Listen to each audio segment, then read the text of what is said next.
If we don't do this, there will be nothing left to save.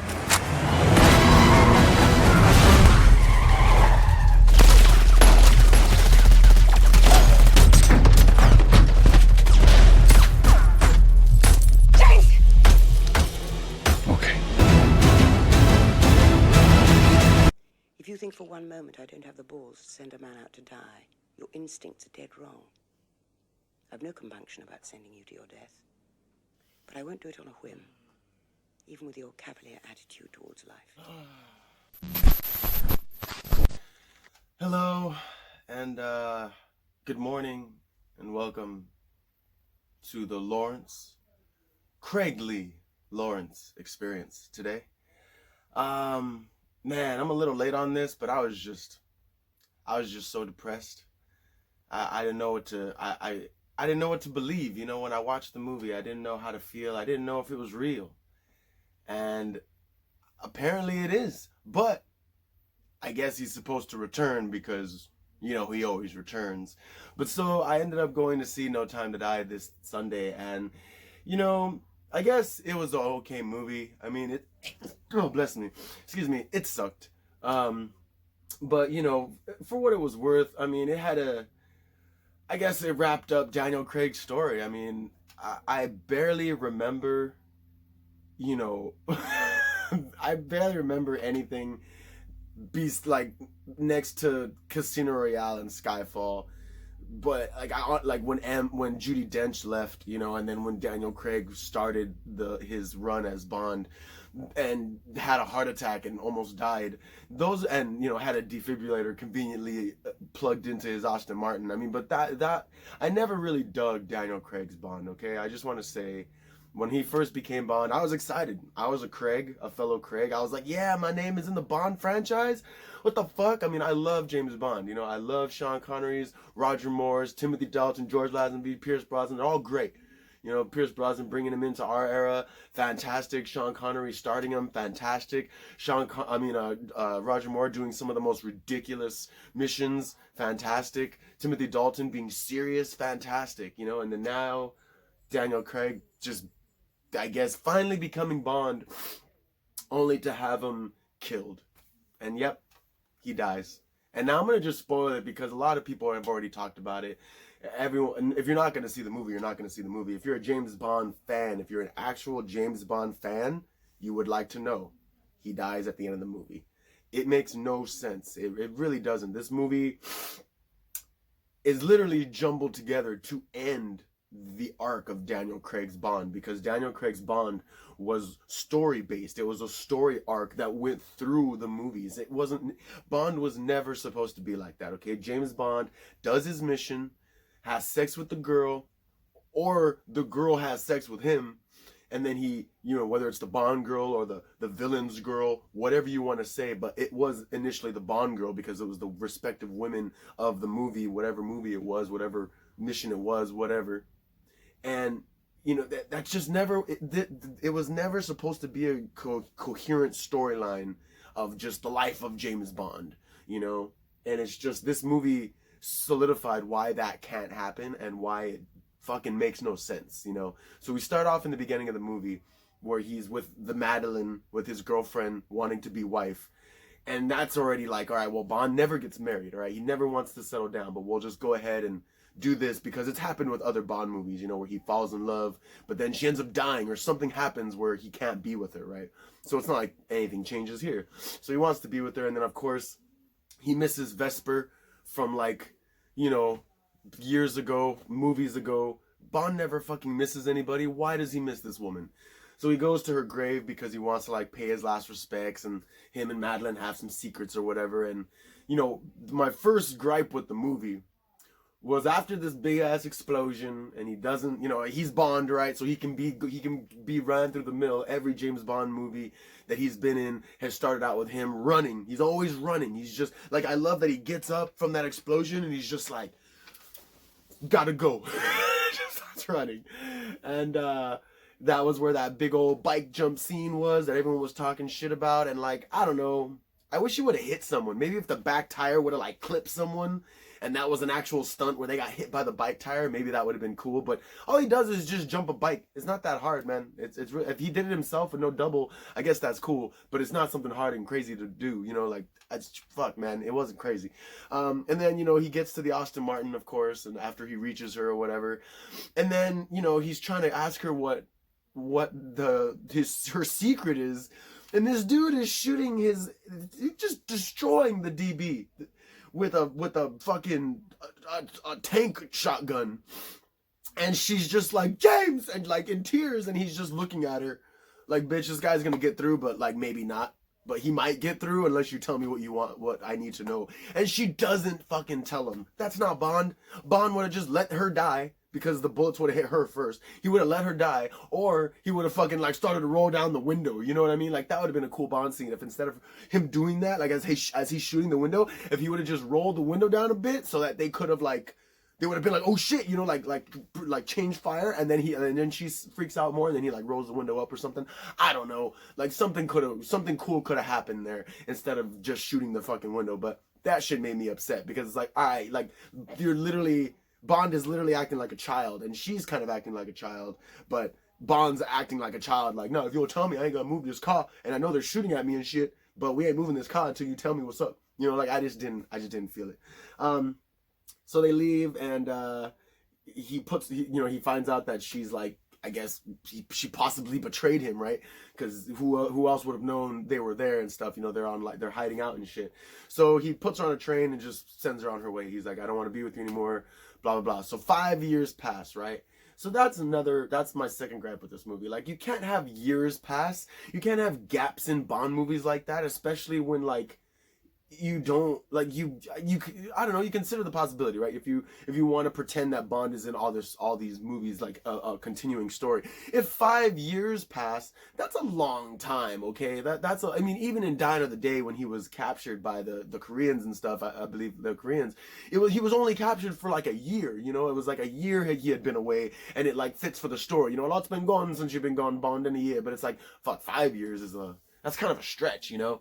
So he's in retirement or whatever, and okay, well, let me start out the beginning of the movie. So Rami Malek, like, I'm gonna jump all over with this shit because I don't care, but Rami Malek played the villain, and like apparently he killed Madeline's mother when she was young because Madeline's father worked for Spectre and killed Rami Malek, the villain, his whole family when he was a kid. So he was like, well, I'm mad, and I'm gonna kill your family, Madeline, but also, you know, I'm gonna kill the whole world because I'm a villain now.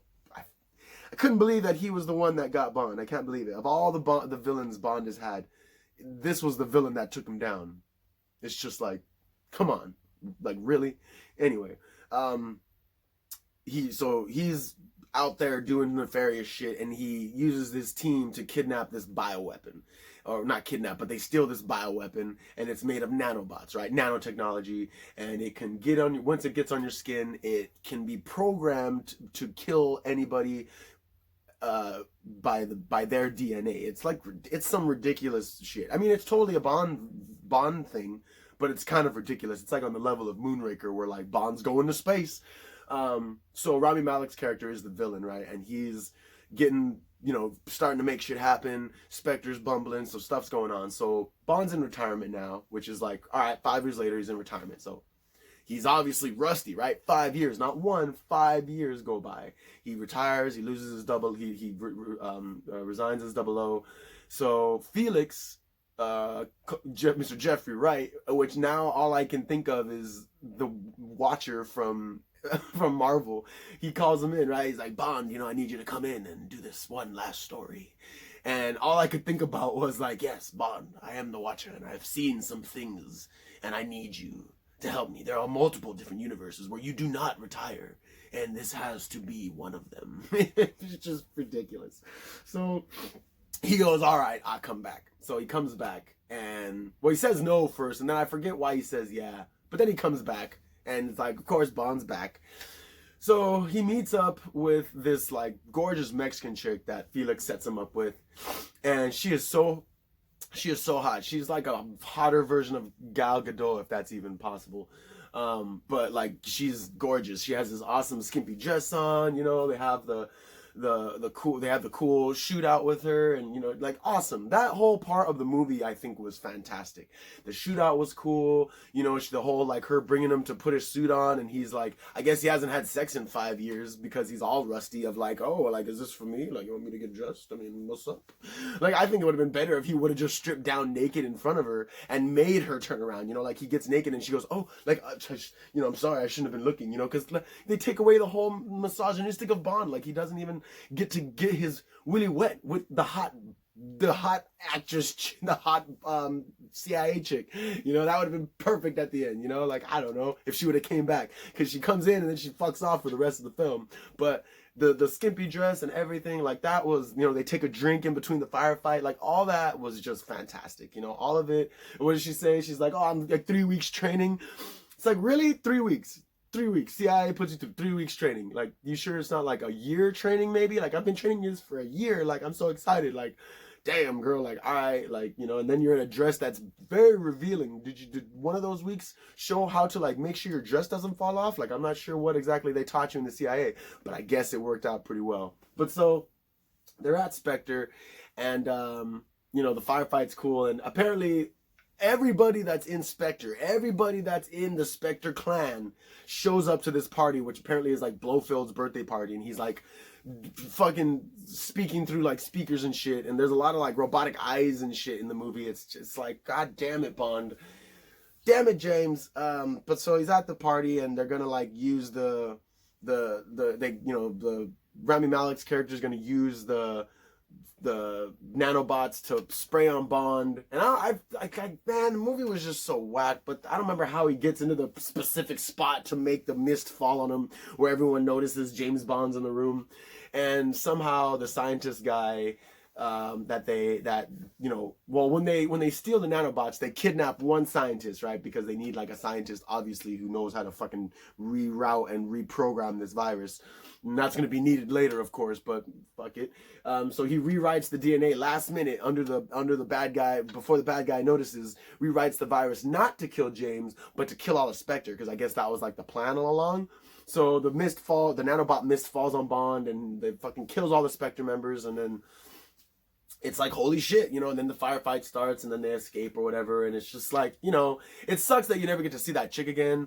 You know, the black female Bond shows up. Oh yeah, I forgot. So black female Bond, which isn't black female Bond because the trailers were so shit and so poorly done. Female Bond is not female Bond. She just takes over the 00 moniker, and honestly, I thought it was pretty respectable how they treated it. But the trailers obviously made it seem so much worse. But for the record, Live and Let Die with Roger Moore already fucking had an African-American cast. African-American Bond girl, African-American villains. Fuck, I think most of it probably took place, well, it didn't take place in Africa, but fuck, you know, Harlem is close enough at the time. But so her taking over the number was cool, you know, but the way like she delivers it, of course, like, I'm the new 00, like, it's just, and the bickering that they do is, it's good. It's like, you know, it's just kind of like, all right, like, you know, Bond shouldn't take shit from no one, and he doesn't really, but it's like, you know, it's like they're trying to make us not, it's like they're trying to dumb down his Bond. They're trying to dumb down the character of Bond. Throughout this movie, they're just trying to deconstruct him and peel away layers and make him like a weary shell of a man by the end, which they kind of do. So he escapes and everything, right? And then he meets up with Felix, and Felix has this like Logan Paul motherfucker with him, and he's like, all right, you know, we're gonna figure out what's going on or whatever. Or I forget exactly what goes down, but then it turns out to be a betrayal, right? So the white dude ends up betraying them, and he actually works for Rami Malek's character, and you're like, oh shit, double cross of the double crossed. Well, actually, it wasn't double cross. It was just double cross. And he fucking shoots Felix. But the funny thing is, and so Felix dies, right? But the shitty part is how Felix dies. He doesn't get like shot, right? It's not like bam. It's more like pulls out gun tussle, gun tussle. Shot is fired, and oh shit, oh shit. I feel like I've been shot, Bond. Like, it's not like an actual like he was shot, and it's like, oh no. It's more like, oh, was he shot? Oh yeah, he was shot. Oh, is he bleeding out? Oh, he's bleeding out. Oh, shit. Oh, the bad guy got away. Oh, is he dying? Oh, he's alive. Oh, he dead. It was just so ridiculous. It was so ridiculous. So I was pretty upset that that Felix died.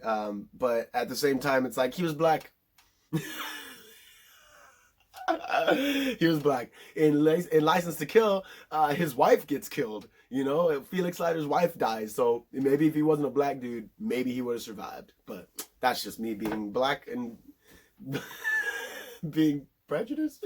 But anyway, so Felix dies, and of course Bond's all pissed, and you know, he goes back, and the one scene in the movie that I love, that I did not expect, that I cherish. Thank you, MGM and Bond, you know, people, and Barbara Bocelli and all them for putting this in. But when he busts out the Aston Martin V8 from the Living Daylights, I just about like lost my shit.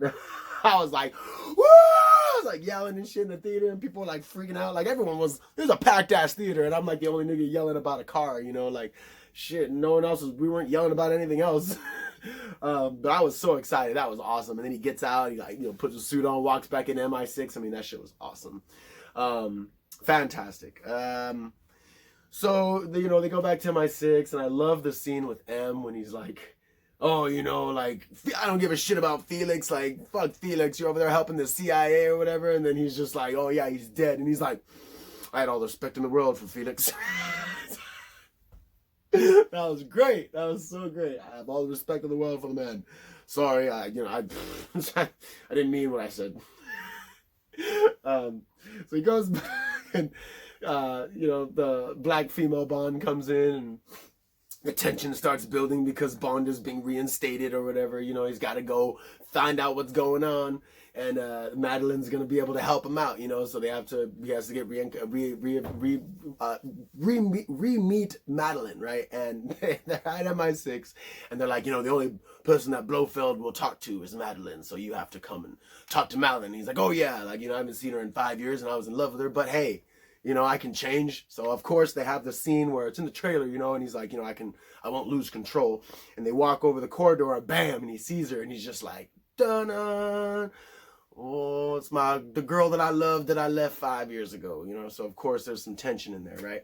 But beforehand, Rami Malek shows up to Madeline's work, right? She's like a psychiatrist. So I think it's like before Bond gets to MI6, right? So cut away from MI6 real quick. Rami Malek's character finally shows himself in the beginning of the movie when he kills Madeline's mom because like her dad killed like his whole family. She shoots him, and I guess he was wearing armor because like, and I guess somehow she shot his face, but he was wearing this mask, and she shot him in the face, but I guess the mask was made of bulletproof porcelain because it didn't fuck up his face. So I don't know how he didn't die. I have no idea how he didn't die. But she runs away into the ice for some reason. She runs over the lake that's near their house, and it's frozen over, so God knows why she would run that way. And she falls through the ice, and he's just kind of watching her, and he wants her to die, but he's like, oh, I saw that you needed me. It feels so great to be needed. So he saves her because, you know, why not? She was a kid. But strangely enough, they grow up and they're practically the same age. Like he doesn't really age. His face is all fucked up. Maybe that's why he just doesn't age. And he like saves her and I guess maybe raises her, but like they don't really explain what happens to her afterwards, but he definitely saves her. So they know each other. And he shows up to her psychiatry office or whatever, and he's like, oh, like, I need some help remembering the past. I bought my memory box, and maybe this will help you. And she opens it up and notices that it's the broken mask, and she's like, oh my God, you're the guy. And he's like, I need you to help me. And if you don't, I'm going to kill your daughter. Oh yeah, you find out she has a daughter. I'm going to kill your daughter. And so she helps him, and he gives her this like vial of the nanobot shit, and she goes, I need you to put this on you. I need you to go kill Blofeld because it's going to get near Blofeld and kill him. So she meets up with Bond in that scene, right? So now back to MI6. She sees Bond. She's got the nano stuff, and she puts it on her wrist, right? Bam! And she's going to go in there and kill Blofeld. Or I guess she's supposed to get it close to James so James can get it on his skin to kill Blofeld. But so they go into Blofeld's room and like, man, or into the holding cell. That scene was so fucking funny. It was so bad. With Blofeld coming and coming down the hallway.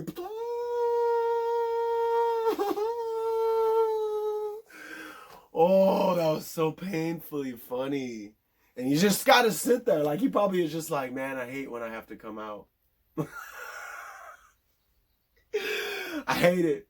It takes me like 20 minutes just to come out and say hi, only to be turned around and put back.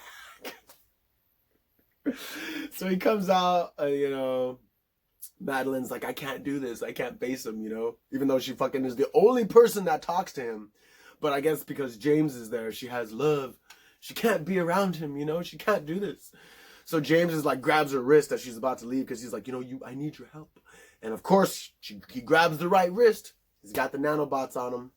So she leaves and he goes in to talk to Blofeld, and they're having their little exchange, and he gets really close to the thing and he ends up choking him because he's Bond and he does things out of emotion now.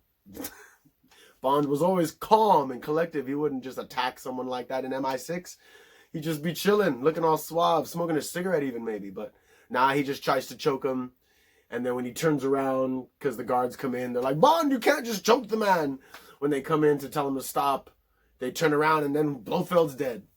So Felix is dead. Blofeld is dead because he had the nano virus on him that, you know, Madeline passed over. So now we're just like, fuck, you know. One hell of a Bond movie because, you know, I guess it's working out, right? I guess it's kind of working out like a bait, like something's going on. Bond had to come back. Turns out Spectre's dead now. All of Spectre is dead. And there's some other villain out there and we don't quite know who he is. So Madeline leaves and she like goes on the run because she's trying to get away from this fool. Because she knows he's trying to kill her. So they're like, Bond, do you know where she could have went? And he's like, I think I do. So he goes to like her house, like where she lived when, you know, he killed her mom, where Rami Malek killed her mom and stuff. And they get out there and there's like the big firefight out there. You know, he goes there and he meets her daughter. That's totally not his because he fucking lost his balls in Casino Royale. So how he was able to have a daughter, I don't know. Why he had a daughter or why the movie made him have a daughter, I don't know. He's James Bond. He doesn't have kids. It's not his, but it's totally his. It's just like, come on, people. We've seen movies. We know how the general plot of movies goes when you try to put in elements that don't belong. Like, it's like, this is going to happen because of this. Well, obviously, this is going to happen because of this. Well, obviously, this is going to happen because of this. So, of course, it goes into the chase where they all, you know, the Rami Malek's character obviously knows that's her house because he was there. So he sends the goon squad down there. And one of the henchmen... Okay, well, there's like two henchmen that are like the main henchmen, right? There's the guy with the eye, the electric eye in the beginning of the movie, who's like ridiculous. And then you have the Logan Paul dude who's like the backstabbing CIA agent. So the backstabbing CIA agent is there to get Bond and the girl, to get the girl and the daughter, but oh no, Bond's there, so here you go, that happened, time to bounce, right? So that's when they're in the scenes in the trailer where they're like driving through the marsh and shit, and like a truck crashes and like he fucking like uses, he like gets this, or the truck, like the wire of the truck, the like, you know, the tow hitch or whatever, and and it has the fucking coil and shit in the front of their trucks and shit, and wraps it up and has the truck hit it or the bike hit it. Like, he just fucking kills everybody because of course he's Bond and he always survives. I'm just gonna say that, of course. Bond always survives. So he ends up surviving the firefight and everything, and they end up kidnapping the girl. They end up kidnapping Madeline and his daughter anyway, so he's like, son of a bitch. So he has to, of course, you know, go to this random island. Every villain has an island, you know, fucking Epstein made it cool again, of course. So Rami Malek has this island, and he kidnaps, you know, the daughter and Madeline to the island. So Bond goes back and he tells M, like, you know, we gotta go fucking to this island. You figure out that M was the one that helped develop the nanobot virus because it was supposed to help king and country, have to, no army, it would be able to pass through normal people, people when it's not programmed to them. Obviously, it's programmed to specific DNA. So it was like, I guess it would work, but fuck, you'd have to get your target's DNA first. But of course, there were like research labs apparently that were like collecting DNA, and it had DNA of like fucking millions of people. So it's like, oh, of course it's a Bond level threat, because how else would they get the DNA? Oh yeah, they kidnapped DNA, or they stole people's DNA. So it's definitely a Bond thing. So M is like, all right, you're going. Female Black 007 is like, I'm going, but first you get your number back because you're cool. Because of course Bond is cool. Which is like I'm saying, of course Bond was going to be the 007 at the end. I already knew it was going to be 007 at the end. I knew it. I called it. He's either going to get his number back, or the black female Bond 007 would have died. I'm glad she didn't die. They only killed one black guy in this movie, or one black person in this movie. But at the same time, they really did a shitty job at marketing this movie, because we all knew Bond was going to end the movie as James Bond 007. It's just, he didn't. Kind of. But, so they go to the island. Oh yeah, and the CIA chick from the, from the beginning of the movie, the 2 hours ago in the beginning of the movie, I wish she would have came back at this point. I wish they would have been like, you know what? We need some help, maybe. But no, she just fucking 3 weeks was it, and she had enough training for one night. So they go to the island, and Bond is like, all right, we're going to destroy this place. We're getting in. And Rami Malek, I love that. I love his character. Like, I can't believe... Okay, so pretty much the end of the movie is they get to the island. They find out that they're, like, mass-producing this virus, this nanobot stuff. So they have to destroy it. They have to destroy this facility. They go through a bunch of firefight shit, a bunch of shootouts. It's almost like John Wick-esque, actually, though, because I feel like now that John Wick has been made, there's always has to be, like, shootouts and fight scenes where the camera's, like, trying to hold on to you, as they're moving about, and, like, so many grenades hit Bond, it's fucking ridiculous. But I just didn't like it. Bond was never about that. Bond was always, like, quick fights, getting captured, having to be smart about shit, getting out, The Spy Who Loved Me and, You Only Live Twice, which is very, very, very, very adamant now, because maybe he only does live twice, because he died in You Only Live Twice, and then he died in this one. So in The Spy Who Loved Me, when they're on the water, in the big old water thing, like all the agents running around and shit, like, and them trying to escape, was so epic. It was like they weren't trying to just fight. They were also like, fuck it, I'm trying to leave. I'm not trying to die here. Like, I'm just working here, like they weren't like giving their lives in a sense, they weren't like death-defying henchmen. Even in You Only Live Twice, when they're in the volcano, a lot of people, yeah, they're fighting, but a lot of people are also running. A lot of people are mainly shooting, which is what they were doing also. But it's like, you didn't need like all that hand-to-hand combat and all that crazy running and falling and heavy breathing and shit, right? So they find out what's going on. They got to stop it, of course. And man, Rami Malek's character is just so weird. Like, I just don't like his villain at all. I mean, Javier Bardem, that played in Skyfall, I believe, his villain was so much more maniacal than this guy. It was just kind of like, I just didn't dig it. I barely remember the villains from the other movies, but yeah, he was the better blonde. He had the jaw fucked up and like the blonde hair looking just like weird. Like, he just looked comedic, but it was like, it's a Bond movie. Whereas Rami Malek just was like, you're the one that got to kill Bond? You? Of all the villains, you? And when he brings Madeline in, he's like, yes, this was in the island. It's like his father's island, of course, because his father was like, he owned his own island, I guess.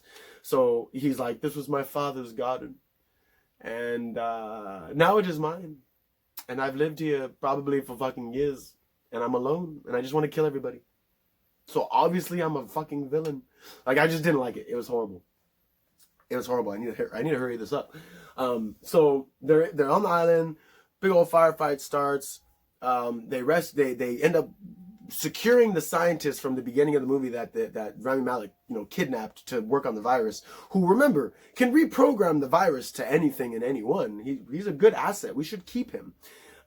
So they're in the firefight. They're shooting all the gods. Gods shooting back. Everything's going on. Shit's blowing up, and people are freaking out. And Rami Malek somehow is able to get Madeline's DNA and her daughter's DNA in one of the virus strains, right? So Bond, if anyone gets that stuff on their skin, they can kill Madeline and the daughter.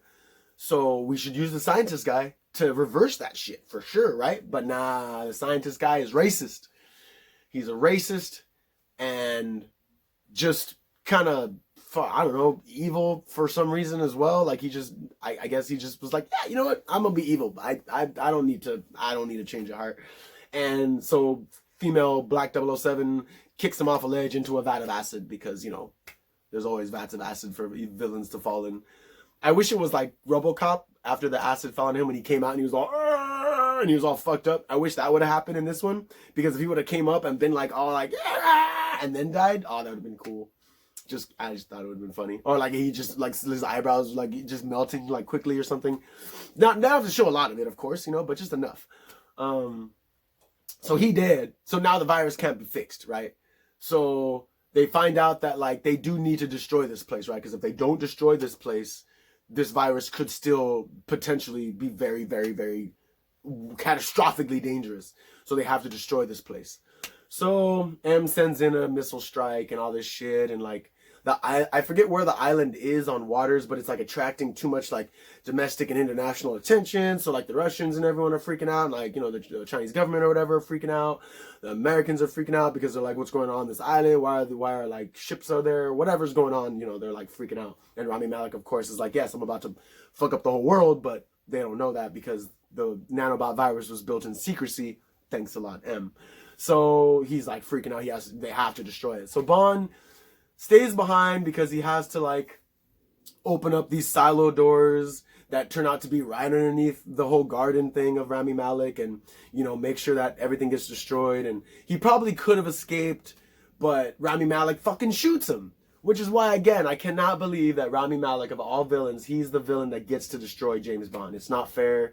It's not fair. There's been so many better villains. Even Jaws. Yes, not the fucking shark. Again, if you're a Bond fan, Jaws, you know, The Spy Who Loved... Oh, no. Is it The Spy Who Loved Me? You think he's in Moonraker? And which one does he debut in? A View to a Kill? I think it's A View to a Kill. I forget which one he debuts in. Damn it. But he's got the big-ass metal teeth. He should have killed Bond. If anyone was to kill Bond, it should have been that fool, because he's got metal teeth. You know, got metal teeth. So he fucking shoots Bond, and like Bond's about to die pretty much, and Rami Malek's he ends up shooting Rami Malek, or he's able to like jump Rami Malek and like break his arm pretty much. I forgot how he used I don't remember how he's able to like get up and like tackle him down to break his arm, but he straight up like epically like Bond like breaks Rami Malek's arm, and it's like just so awesome. And he's laying there on the floor like, I did it though. I got the nanobot blood on you. So now if you touch Madeline or your daughter, because yes, by this point you pretty much understand it's his fucking daughter, even though he shouldn't be able to have one because he has no nuts. He's like, if you touch her, she will die. Now you have nothing to live for, which I guess is fucking not true, because you could see her through glass. You didn't see her for 5 years. You know she's safe. You can just live, Bond. You can just go on with your life. But of course, he gets all depressed and he's like, fuck, now I can't touch her and I love her so much. Oh yeah, that whole monologue about him loving her that's not Bond, okay? Bond doesn't fall in love with someone. Bond doesn't have a child with someone, and Bond definitely doesn't die.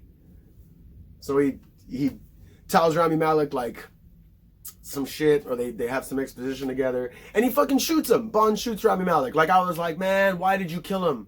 Like, why did you kill him? Like, you should have opened, like, because then the doors had closed, I think, because Rami Malek closed them, right? So it's like, I would have left him there and then reopened the doors, so he would have fell in the acid to his death, or let the missiles kill him like they killed Bond, because then Bond pretty much stands there and after Rami Malek's dead and just lets these missiles fucking rain down on him, because he feels like, I don't know, he lived past his time.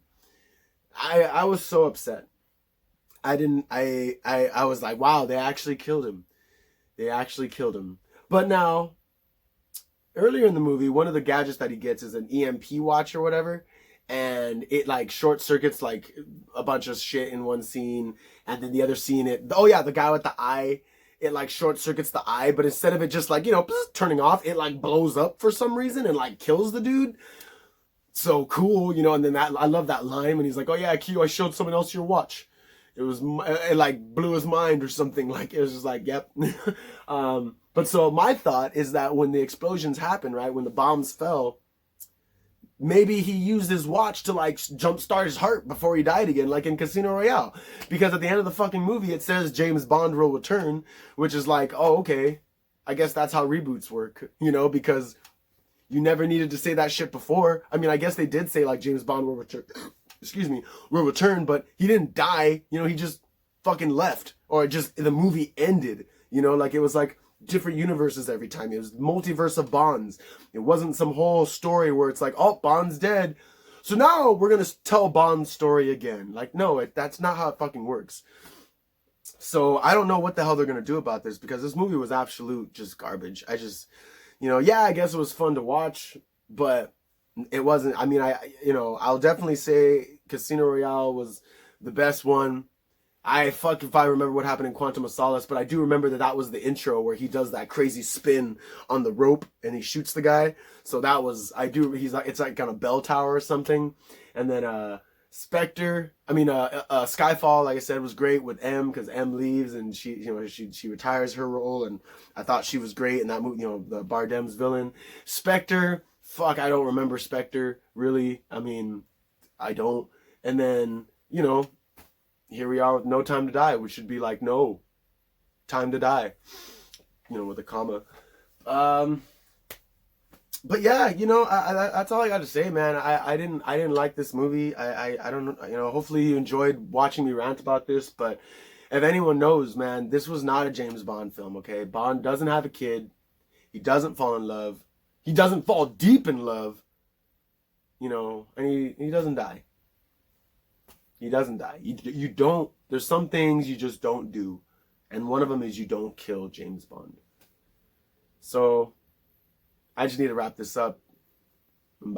I just didn't know how to break this video down. I was supposed to review it with my friend, and it didn't really work out because we were just laughing and just so in awe about like how they went about this last film. It's just like, damn. I mean, I guess if they were to end it, I guess they could just end it. No more Bond. That's it, right? No more Bond. That's it. Stop in. That's it. It's over. If they bring it back, I don't know if it'll be good. I don't know if it'll be right. I don't see it working. The formula's dead.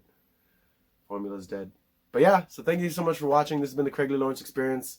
Like, subscribe. Hopefully you made it all the way through the end of the video. If you did, thank you so much. And I'll see you guys around. Peace.